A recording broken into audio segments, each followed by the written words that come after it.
And welcome to our service today. It's good to be back. I was away for a couple of days. You may not have noticed, but somebody else was up there preaching, and how he did a great job. I want to thank her, although I know she's now with her husband in Canada.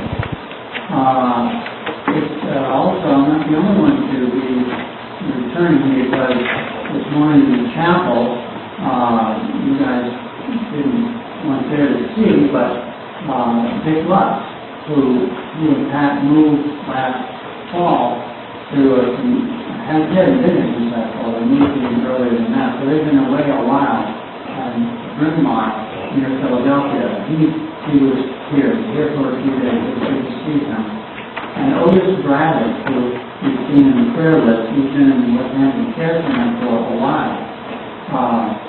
It was also back in worship, and that was very good to see. And another one who's on the prayer list, Bruce Clark. I see sitting back there. I didn't expect to see him today. I certainly wasn't sure I would see him. He was in the hospital this week, having a heart procedure, and he's already back, and we're delighted to see him as well.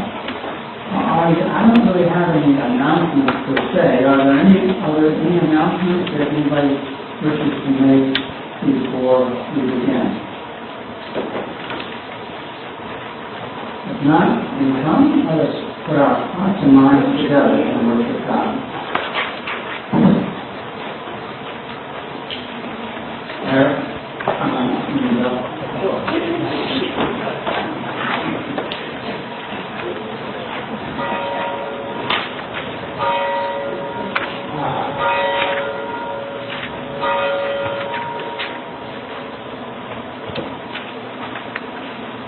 now please stand for the concert call. Here, take this bread and eat. But this bread will satisfy your hunger.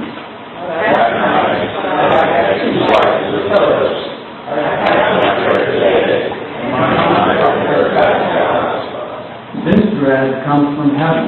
If you eat it, you'll never be hungry.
Merciful God, we confess that we have not followed your way. You bestowed the gift of wisdom, yet we continue to learn our foolishness. You provide bread of life, yet we persist in the ways of death. Forgive us, God of grace. Help us to make better use of the lives you have given us. Give glory to you in all things. Through Jesus Christ our Lord.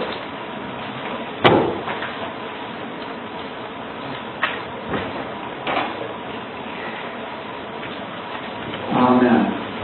Now hear the words of assurance, the words that are perhaps the most important words that we ever can hear. And that is that the past is over and done. It is totally forgiven. In Christ, every single thing you have ever done that you consider sin has been and is forgiven. And what that means is if you accept it, your future this moment is completely free. You are free to live a new day, unburdened by the past. Praise be to God. Hallelujah.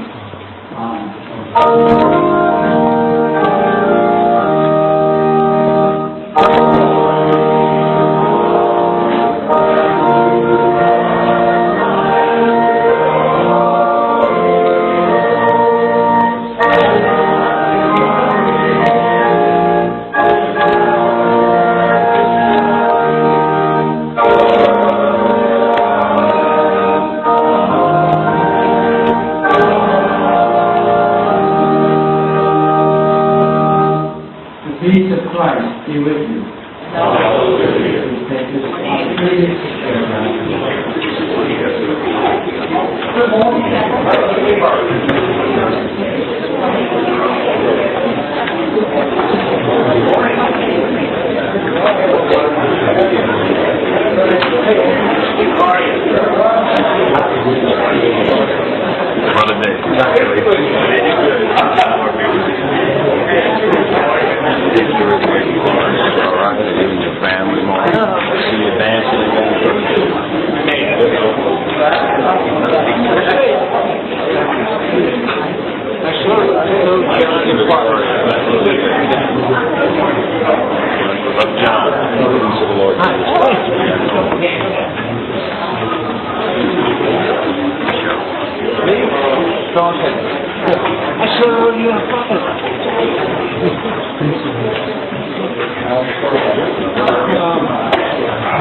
This time I'd like to invite the children who are with us to please come up.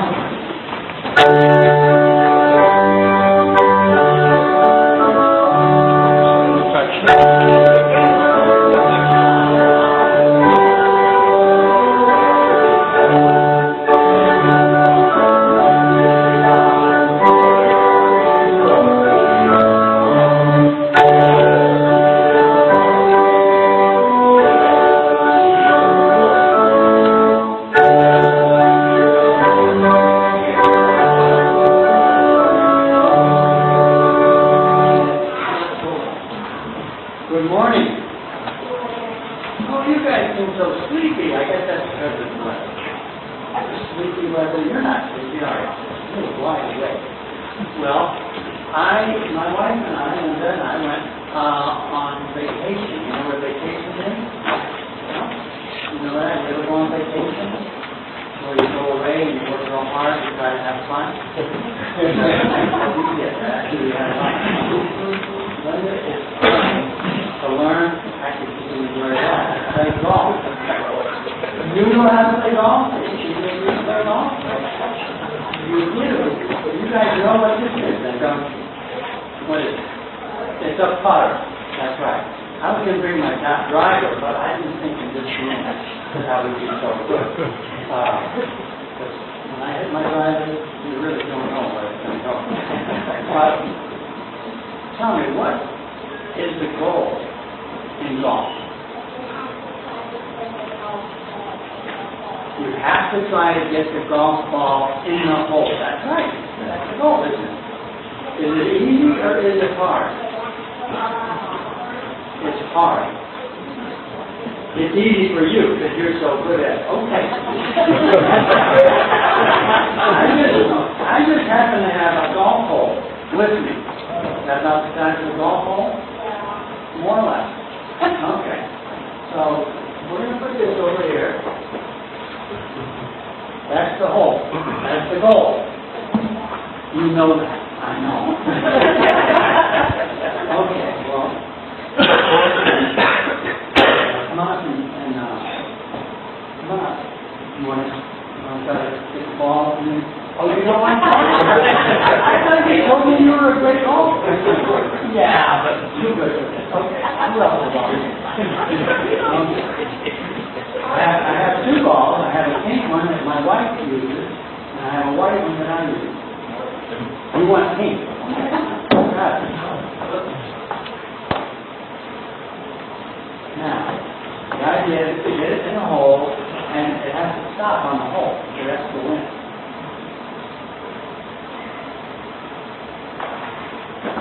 You take the practice. And then you practice. Look at Paul again. Oh boy. Oh boy. Oh boy, oh boy.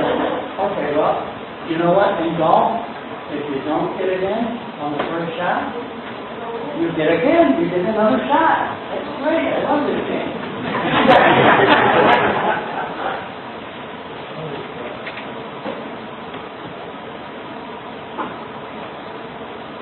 Well, you did much better that time, but you still get another shot. And another. You keep in until you get in. Oh, well, that's how we're going. Yeah. Okay, very good. Now, anybody else want to try? Which ball do you want? Doesn't matter. Well, he used the pink one. How many times did he get to hit it? One. Maybe the white one will be better. Oh, yes.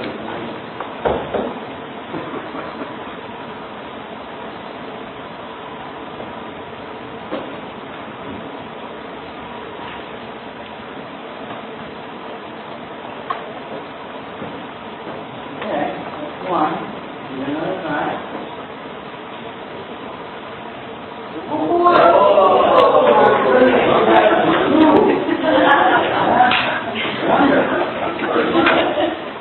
Elaine, you are going to be a really good golfer someday. Yeah. Both of you, all three of you are going to be great golfers. My wife is just learning to play, and she's already very good. I've been playing many years.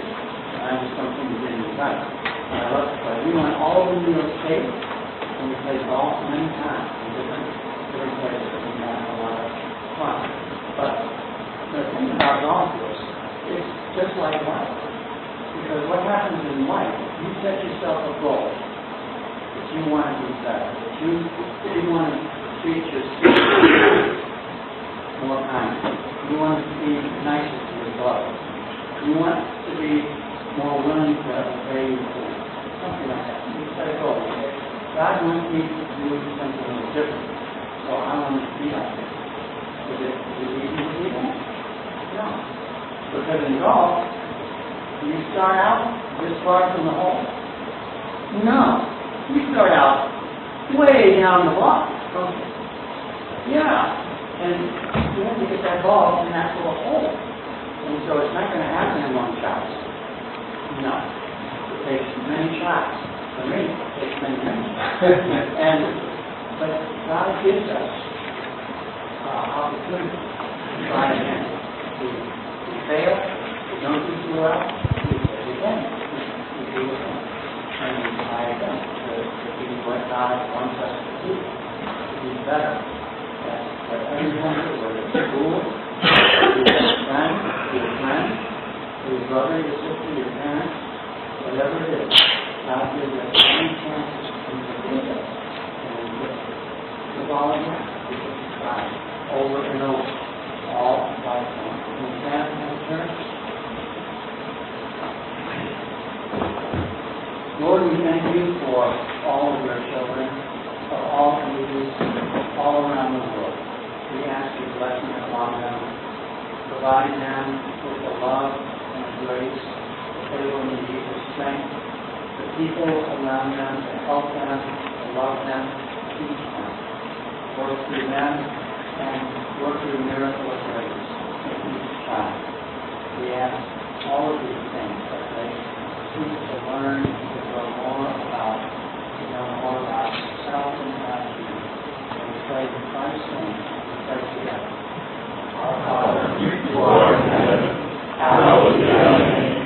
Thy kingdom come, thy will be done, on earth as it is in heaven.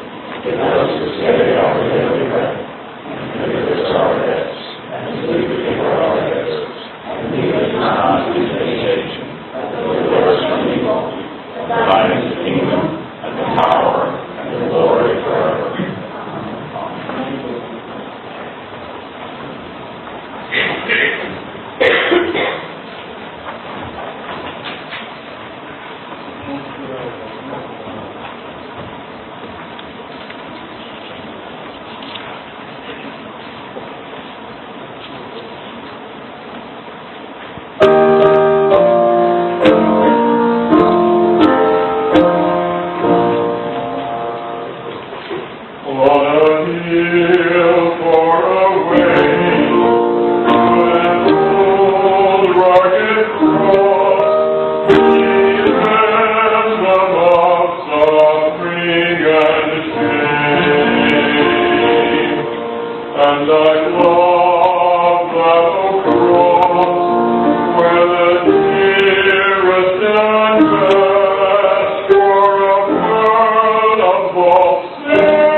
We read both an Old Testament and a New Testament reading today. The lectionary every Sunday is usually 4 passages, and I often just read and preach from one. But today I'm going to preach the Old Testament read the Old Testament passage and one in the New Testament.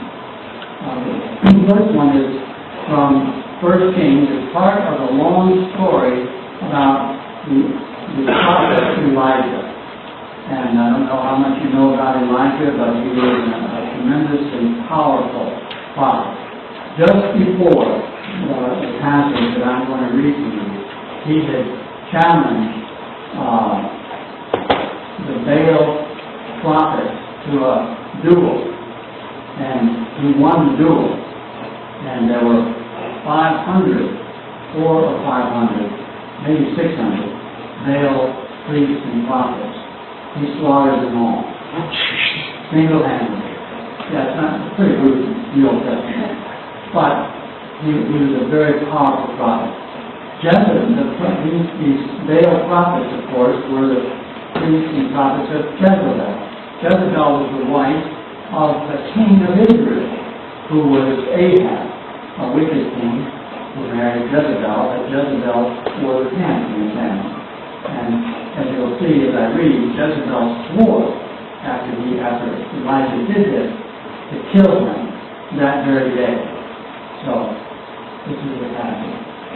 Ahab told Jezebel all that Elijah had done, that is, about killing the prophets and the priests, and how he had killed all the prophets with the sword.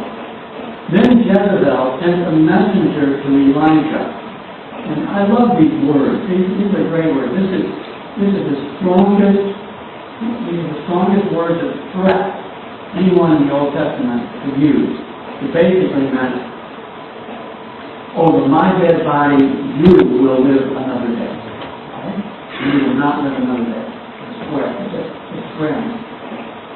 She sent this message to Elijah, saying, "So may the gods do to me, and more also, if I do not make your life like the life of one of them by this time tomorrow." Then Elijah was afraid. He got up and fled for his life and came to Beersheba, which belongs to Judah. He left his servant there. But he himself went a day's journey into the wilderness and came and sat under a solitary broom tree. He asked that he might die. "It is enough now, Lord. Take away my life, for I am no better than my ancestors." Then he lay down under the broom tree and fell asleep. Suddenly an angel touched him and said to him, "Get up and eat." He looked, and there at his head was a cake baked on hot stones and a jar of water. He ate and drank and lay down again. The angel of the Lord came a second time, touched him, and said, "Get up and eat. Otherwise the journey will be too much for you." He got up and ate and drank, and then he went in the strength of that food 40 days and 40 nights. To Horeb, the Mount of God. At that place he came to a cave and spent the night there. And from the New Testament, the Gospel of John, chapter 6, verses 41 to 51. Then the Jews began to complain about him because he said, "I am the bread that came down from heaven." They were saying, "Is not this Jesus, the son of Joseph, whose father and mother we know? How can he now say, 'I have come down from heaven'?" Jesus answered them, "Do not complain among yourselves. No one can come to me unless drawn by the Father who has sent me, and I will raise that person up on the last day. It is written in the prophets, and they shall all be taught by God. Everyone who has heard and learned from the Father comes to me. Not that anyone has seen the Father, except the one who is from God. He has seen the Father. Very truly I tell you, whoever believes has eternal life. I am the bread of life. Your ancestors ate the manna in the wilderness, and they died. This is the bread that comes down from heaven, so that one may eat of it and not die. I am the living bread that came down from heaven. Whoever eats of this bread will live forever, and the bread that I will give for the life of the world is my flesh." May the Lord bless to us the reading and the hearing of His holy word.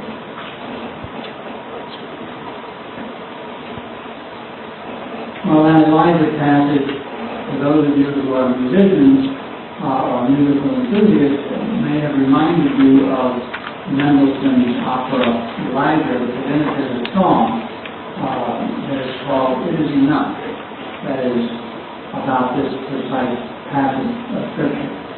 The story of Elijah, of course, is a very interesting one. He was one of the first of the really great prophets of Israel. Like us, Elijah is on a journey of the Spirit that's led him to an unpleasant and a dangerous place, confrontation with the priest, the prophet of Baal. Baal was the god of Jezebel, the wife of King Ahab. On his journey, Elijah earned the hatred of Jezebel, which, given her charming personality, believing it was not hard to do. She wishes him dead. So he flees. He's scared. He flees the city of Jezreel to Beersheba. Then he goes out into the wilderness, a day's walk, and comes to a solitary broom tree, whatever a broom tree is.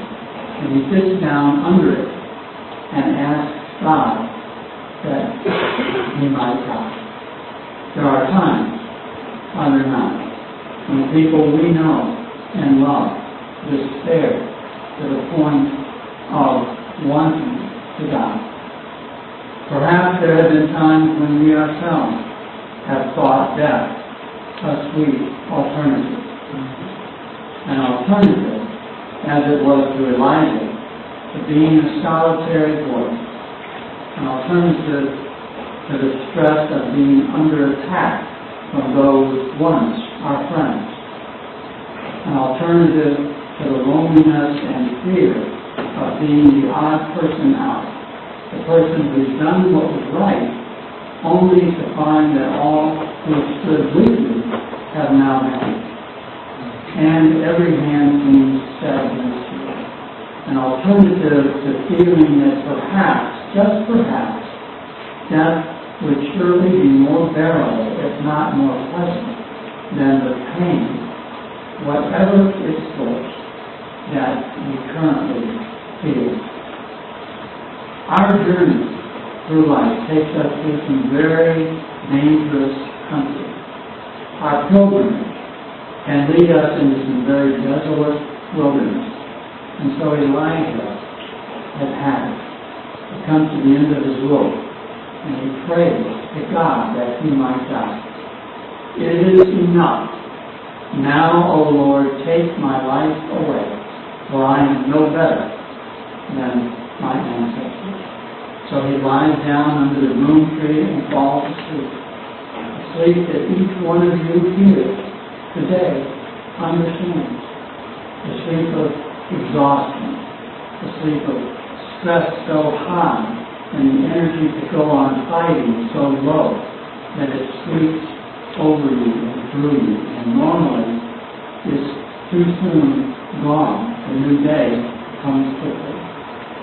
But during that night, that dark night of the soul, something happens. An angel comes and touches Elijah, wakens him, and tells him to get up and eat. And when he awakes, he discovers food where there hadn't been food before. He eats and he lies down again. So again, sometime later, the angel touches him once again and says, get up and eat. Otherwise, the journey will be too much for you. He rises, he eats and he drinks, and then the scriptures say he went 40 days and 40 nights on the strength of that food. He went to the mountain of God, the place that we call Mount Sinai, Horeb.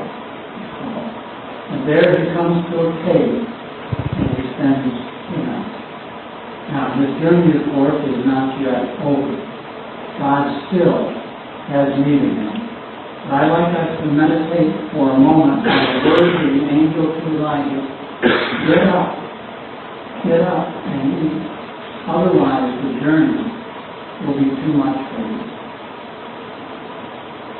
To survive on our journey, to have the strength to go through the barren places of life, those places where we're alone because of divorce, because of addiction, because of betrayal or death or for loved ones. We need to eat the food and drink the drink that God has prepared for us. We need to cry out, as Elijah did, to God when we're in need or when we're in despair. We need to heed the tap on the shoulder that comes in the middle of the night. We need to listen to the voice that whispers in our inmost ear and tells us to believe, to trust, to rise up and take the bread and water that will be there for us to eat and to drink. And finally, we need to eat and drink and go forth to complete our journey. Are you running on empty? Do you sometimes feel you don't have the strength to travel onward for another day, let alone another 40 days? Perhaps it's time to eat. The food is all around us, especially in this place, and in the people who sit beside you, in front of you, and behind you. People who have faith, people who know the story, and who know where God can be found. God is here. God's angels hover around us. But it's not simply here in the church. God is here in the truth that we proclaim, in the light that enters through these windows, in the water that floats as rain from the heavens as it comes down, and in the inlets and streams around us. God is here in the ordinary things, the daily miracles that are so easy to take for granted, the rising and setting of the sun, and the moon, and the stars, the ever-changing color and the rhythm of the seasons. God is here in the breath that comes in and out of your lungs as you breathe each and every moment. God is here in the crying of a baby, in the laughter of a child, in the gentle smile of a trusted friend, in the care of a lover. God is here in Christ, the Son of Joseph, in Jesus, the carpenter whom you know very well. God is in the one who says, I am the bread of life. And again, I am the living bread that came down from heaven. Whoever eats this bread will never die. God is in the one who said to his disciples and to us, Lo, I am with you always, even to the end of the age. Jean-Pierre Cassat writes in the book Abandonment to Divine Providence, often known simply as the sacrament of the present moment. He writes in that small book these words. He says, God speaks to every individual through what happens to them moment by moment. The events of each moment are stamped with the will of God. We find all that is necessary in the present moment. We are bored with the small happenings around us, yet it is in these trivialities, as we consider them, which would do marvels. It is these trivialities, as we consider them, which would do marvels for us if only we did not despise them. Bread. Ordinary bread. Bread simply for the eating. Rich and filling. Something we know very well. Something that endures when other more exotic foods either are not available or end up being unhealthy. Ordinary stuff. Stuff we know. Stuff that's so familiar to us that we fail to understand it. We try to turn it into more than it is, or despise it for being less than we think it should be. Ordinary, familiar, and common, rather than magical, powerful, miraculous, glorious, and wondrous beyond all imagination. But the ordinary is powerful. is magical, is wonderful and glorious for those who have eyes to see, those who seek God and are willing to get up and eat and drink what has been provided. God has provided us with food for our journey. Take and eat, that you may walk in God's strength, and so reach the place that God is calling us into. And yes, Christ is in us, and we are in Him. We are well off in God, the Almighty, in God's presence, all time.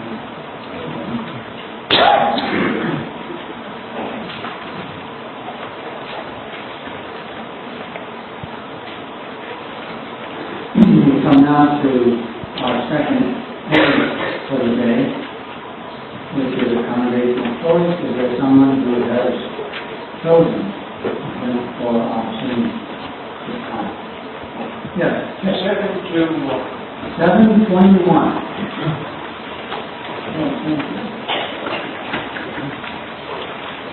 Come to the seashore.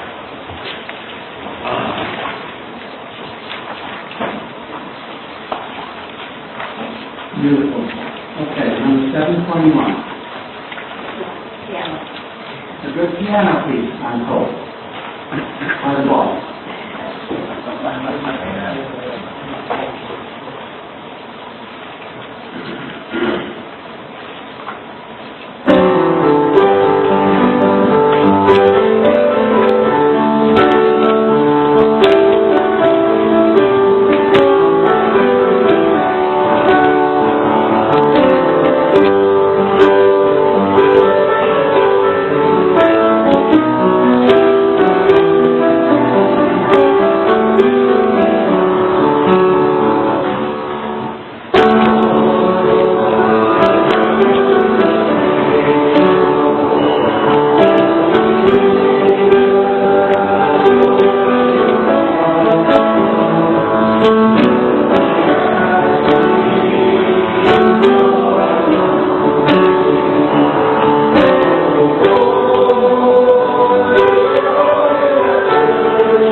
that you'd like to lift up for our time of prayer together today?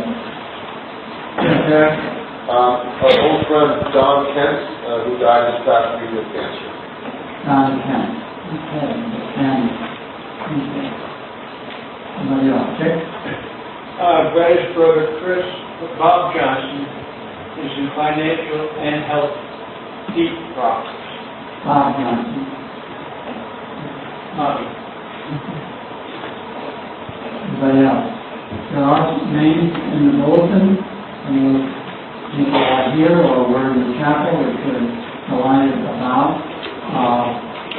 Happy to see Jean involved here. Yes, please. Just a fact that God is, that Bob is fully gathering strength. The Holy Government is delighted to hear that. Sorry that he's not able to be here, but happy that he's recovering. Thank you. I'll just mention Betty Donahue, for those of you who know her. When I left on vacation, I saw her just before I went, and she had just gone home from the hospital, had refused to have any more medical treatment for her cancer, which had spread throughout, and she was not given very much time. But she's home under hospice care, and so we do want to, she has no pain, which is the good part of it. But let's keep her in our prayers. Now, Lorraine Cheeseman also is home after her cancer treatment as well. So keep her in our prayers as well. If there are no others, then I'd like to end with a prayer by Janet Collins. God of the way, you are the road we travel and the sign we follow. You are the bread for the journey and the wine of arrival. Guide us as we follow in your way, holding on to each other, reaching out to your beloved world. And when we stray, seek us out and find us. Set our feet on the path again and lead us safely home. In the name of Jesus, our companion, we pray. Amen. Let us pray. Lord of life and light and love, hear the prayers of this congregation and each and every person who is part of it in any way, and each one who is here this morning. You've given this church much, and as Jesus reminds us from those to whom much has been given, much will be required. God, forgive us for failing so many times when we are suffering in any way, to cry out to you as Elijah did, and ask for help. So often we try and rely on those things that are around us and our own resolve and strength, when what we most need can come only from you. Soften our hearts and our minds, which over time can become so hardened by cynicism and despair, that they might be more open to receiving your grace and love and peace when we need it most. Help us to see those things in people around us, not simply as the objects and people that they are, but as instruments of your love and your grace. Hear our prayers as well for our brothers and sisters all over this planet, our family that you have given us to live with in harmony and in peace. So many of them are suffering from war, from racial and religious and political hatred and differences, from lack of food and water and a safe place to raise their children, from wildfires and bridges that collapse and car accidents and earthquakes and other tragedies. Lord, help us have the resolve to do those things that will make for peace and safety and harmony among all people. And Lord, hear our prayers for our church and for the pastor nominating committee as they work on our behalf to find the pastor you are preparing for this church's leadership. Hear our prayers as well for all who are on our prayer list. and for those whose names we've mentioned aloud this morning.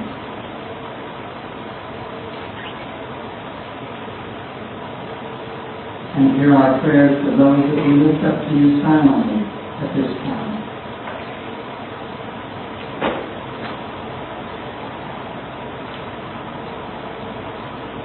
And finally, Lord, we do pray for ourselves. Hear our prayers. Open our hearts and minds. Bless this coming week and all the things that you are calling us to do and to be. And all this we pray in Jesus' name. Amen. It's now time for our minute permission, and Kim Walla is here with the minute permission for Hike, which she's been here before, comes in every year, I hope every year, and has a wonderful message to share with us about this great organization. Well, good morning. My name is Janelle, and I am familiar here because this is, quite frankly, where I grew up, and it's awesome to do the work that I do right in my home community. Part of my job is to travel the country, and I speak to over 25,000 people a year, mainly because I can't get the three that I live with always to listen to me, so I put my show on the radio. But I love what I do. I love, as I listened in church earlier today in Cloud and here, how it really, what you shared about today really talks about the work that we do, because sometimes I get exhausted. Sometimes people look at me and say that, you look tired. And then I remind them, do you realize that my job is to keep kids drug and alcohol free? Do you know how tiring that can be? Because we're up against an epidemic right now. And my job is to educate people about the epidemic and hopefully get kids to choose and make good, healthy choices, and parents to become more aware of the dangers that are out there. But I didn't grow up saying I wanted to be a motivational speaker. I didn't grow up saying I wanted to do drug and alcohol prevention. As a matter of fact, I stand here because I had to say these very things. Yes, Your Honor. No, Your Honor. I'm sorry, Your Honor, and I'll never do that again, Your Honor. And see, my mom had the wherewithal to put what was called a PIMS petition on me. Then I was a person in need of supervision. Make no mistake, I still am today. I'm just a whole lot more polished about it. But what I do know is that it was this community, this very, very, very community that helped raise me. It rallied around me. See, I was that kid that you would see in the streets and you would kind of be like, I wish she would just start getting out of her own way. I wish she would just see that there's an incredible life to live. I wish that she would just make healthier choices for herself. But I didn't necessarily know how to do that.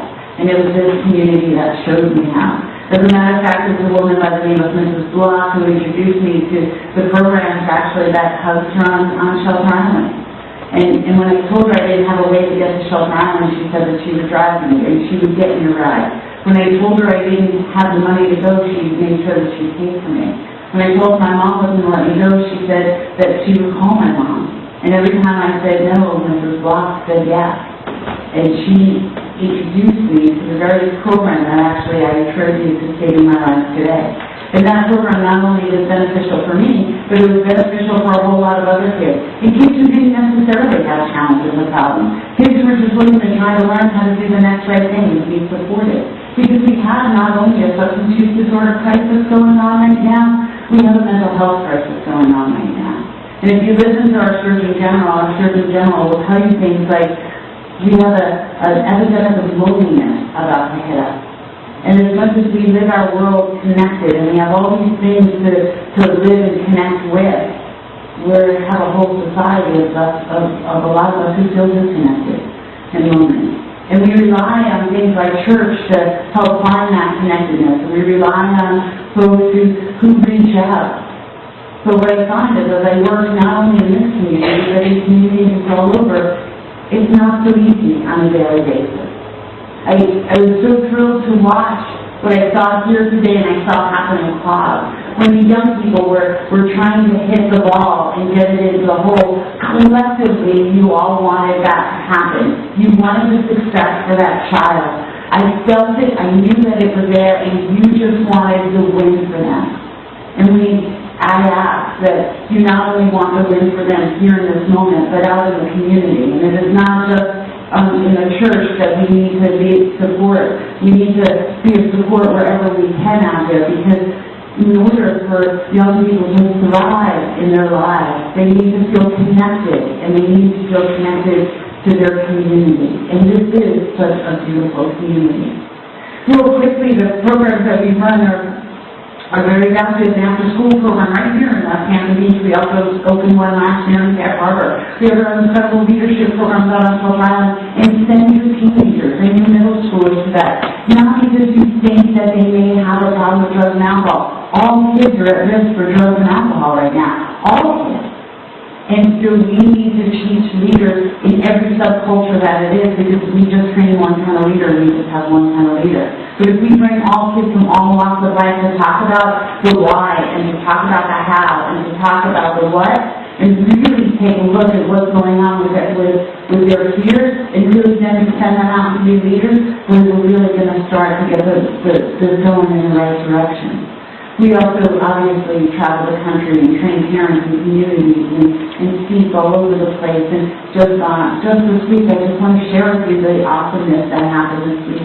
Just this week, we were given a grant by New York State Office of Alcohol and Substance Abuse Services to open up a youth community center right here in West Hampton Beach with a focus on keeping kids and giving them alternatives to getting involved in high-risk choices. It's not a lot of money, and we're going to need more help on that, but it's a start, and it's somewhere that we can start right here in this community. The other gift that happened had nothing to do with grants. The other gift that happened was I have a position that I'm hiring for, and it's out on LinkedIn, and somebody wrote me, and she said, you know, I don't want the position. I just want to write you and let you know that back in 1986, I was a guidance counselor in West Hampton Beach High School, and Tom Campbell, who was the founder of the HUG program, asked me to get kids involved with HUG and asked me to come out and volunteer on the weekend, and I did, and it was a life-changing experience. Then I had to change your life again, because I wrote back to her and I said, I just want to let you know that when you drove out to that camp, there was only one kid who came from West Hampton Beach at that particular conference. That kid was Kim Walls at the time, and now it's Kim Lowry, and you're talking to her right now. So the woman who drove me to my very first conference back in 1986 reached out and connected with me this week. The connections we have are phenomenal. I look out and see those of you who supported us on our journey. The monsters grow year after year. From the time that we didn't even have a true after-school program, and then we ran it out of one of the other churches for a little bit, so now we have every day 30 kids, 40 kids in our after-school program. We build programs and we make them happen because there's a need to, but really because you support us and doing it all along. So I thank you for being those connectors. I thank you for being those champions. I thank you for helping those individuals that not only cheer the young person on that's in front of you, but cheer the young person that's out there in the community. And thank you for championing us and letting us come in and talk from here about substance use disorders. Not too many people want to listen to us talk about that. So we're really grateful that you embrace that and you embrace making sure we develop a healthier community together. So thank you.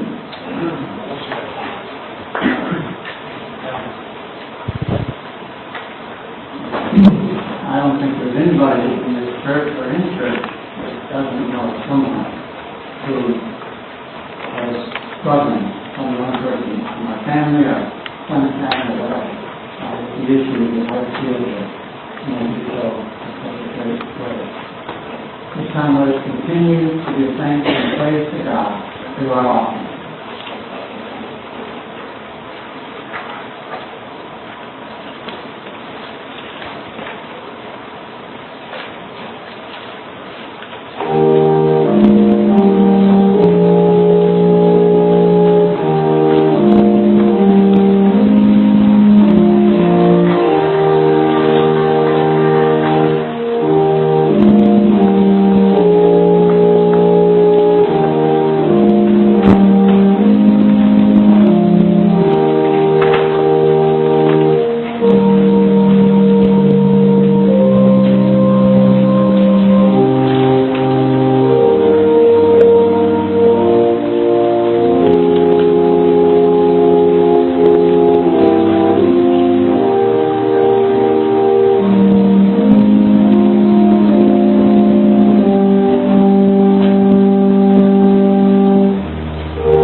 blessing those who give it and all of those who will benefit from the ministry of this church and the programs that it supports. We thank you for the gift of generosity, which enables us to give as we are able. And we pray all these things in Christ's name. Amen.